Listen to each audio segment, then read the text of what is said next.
Congratulations, you've made it through the entire course.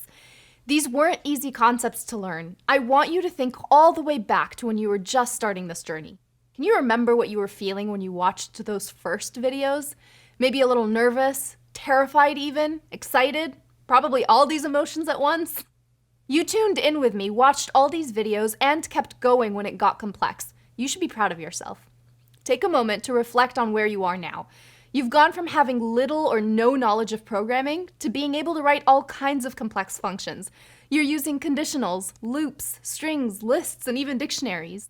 You even created your own objects. You put it all together to write your very own program, applying a process which you might use in your day-to-day IT role. And hopefully you had as much fun doing it as I did teaching you. It's impressive that you've mastered all this stuff, and I hope it's just the beginning of your Python journey. Building a successful career in IT calls for perseverance, curiosity, and grit. 3 qualities you've proven to have heaps of by making it this far. It also requires skills and knowledge, and basic Python is definitely a powerful tool in your IT toolbox. Knowing how to write scripts will set you apart from others as you look to advance in your career. I bet you're now seeing tasks all around you which are sparking ideas on how you could automate them with a script. The possibilities are endless. And it's just the start. Remember what we said in one of our first videos? A journey of 1,000 miles begins with a single step.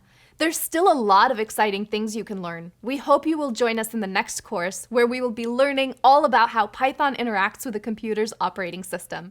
To get a taste of what's in store, stay put for the next video, where we will chat with Roger, your next instructor. But for now, I want to wish you best of luck. I look forward to seeing you and your code out there.